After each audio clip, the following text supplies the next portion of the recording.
大伙有没有跟我一样的感觉啊？就平时闲着没事干的时候，想找点新的游戏玩，不少游戏都是噱头满满，看着挺好玩的样子。但点进去玩了，会发现不管有多么花里胡哨的养成系统，本质上还是纯数字比拼。平时放松一下大脑还行，但玩多了感觉还是挺无聊的。偶尔还是想玩玩需要动点脑子的游戏。就前几天我发现了一个塔防游戏，叫什么潮汐守望者，是什么硬核魔幻，听着就挺考验策略的，画风还是这种欧美魔幻风格的。二次元画风看多了，看这种欧美风格还挺新鲜的。而且该说不说，这建模看上去也挺顶的。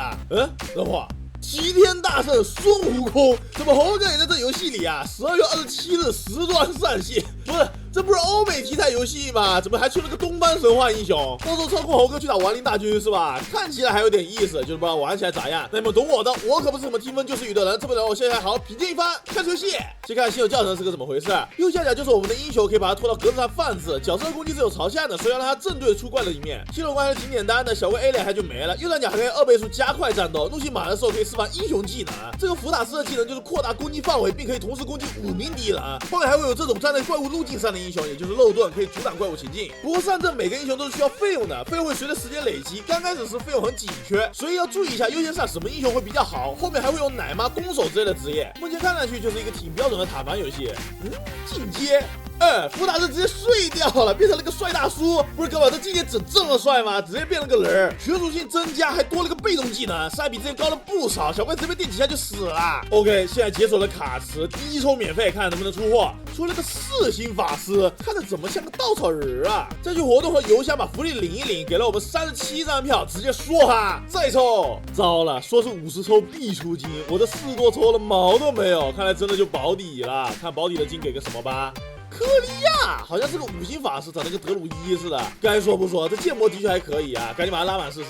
这游戏养成系统还挺多的，除了标准的升级，还有进阶，也就是升星。去到这个材料副本就可以得材料，升星之后可以解锁更强烈的技能和全属性加成，还是挺重要的。技能也可以为材料升级，大部分都是加伤害之类的。不过我感觉这块提升不算很大，优先级比较低。装备这块才是大头，每个角色都可以穿5件装备，每件装备都可以强化升级。虽然强化只需要用少量金币，但强化后解锁资料数值却是随机的，所以想要刷出极品装备就只能干副本刷胚子了。这么一看，感觉这游戏养成要素还挺多的。我当时看到这个第一反应就是这东西也太多了，估计得刷好久。但玩了几天之后发现，其实没有想象中的那么复杂。大部分副本你只要通关一次就可以解锁自动战斗和扫荡了。而且这游戏给的体力还真挺多的，足够你养不少角色了。就装备这块的确要刷，想要极品装备估计要时间沉淀了。那有些观众就要说了啊，养各种加数值，那这不还是个数字游戏吗？数值碾压怎么都能过了？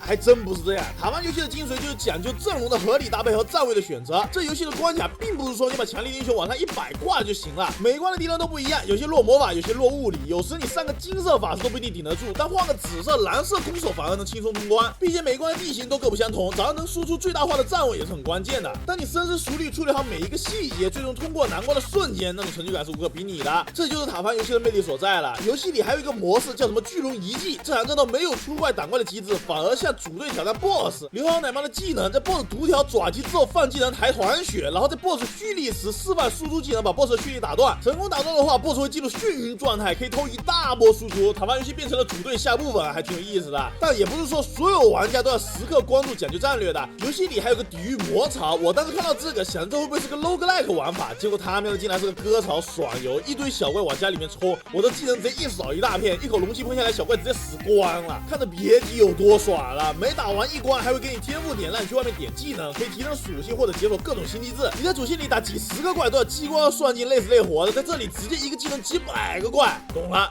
这个模式就是动脑玩累了让你放松大脑的。该说不说，玩是真挺爽的。猴王行迹，对哦，我不就是冲着猴哥来玩的吗？玩着给我整忘了。话说我现在用的几个基因卡，有召唤的，有直上 AOE 的，还有生成特殊技能持续造成伤害的，每一个都有各自的特点，技能之间也都有联动。该说不说，这游戏的英雄做的都挺有意思啊。那其他英雄都做成这样了，我们齐天大圣孙悟空的牌面不能低了吧？我当时还有点担心我们猴哥场面没有其他角色那么大，直到看到了前几天官方发的新视频。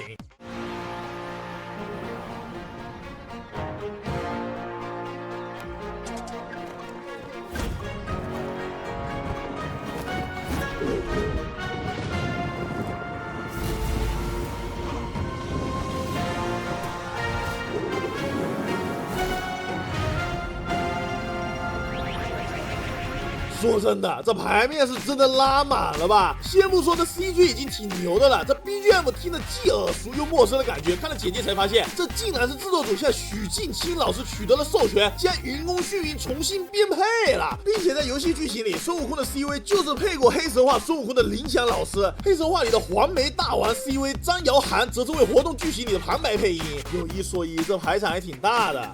还有个技能介绍，看强度怎么样？平 A 就是对单体板块造成伤害，大到对敌方单体目标造成18次70%伤害，并附带眩晕。被动技能单头一半则是平 A 有概率触发额外伤害并眩晕，如果是不可眩晕的敌人会造成更高伤害。另一个被动技火影金睛与其他技能联动，触发一次单头一半时会给自身添加一层破势效果，释放大招时能消耗满层破势，在10秒内无视60%的防御，看起来就是个极致对战的技能组，但感觉还差点意思啊！毕竟这游戏大部分时间还是需要 AOE 的，光靠单体打的估计挺慢的。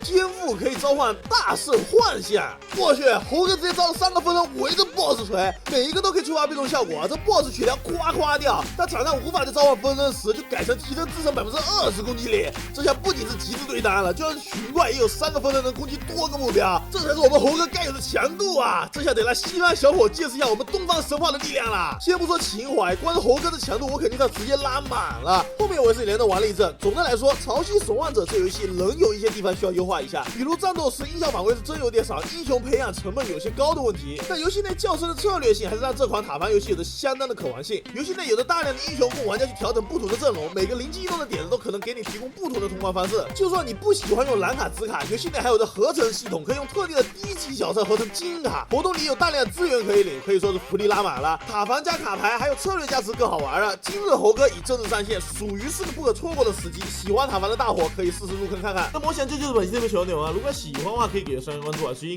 更多有趣的游戏视频。到这吧，我是李虎，我们下期见。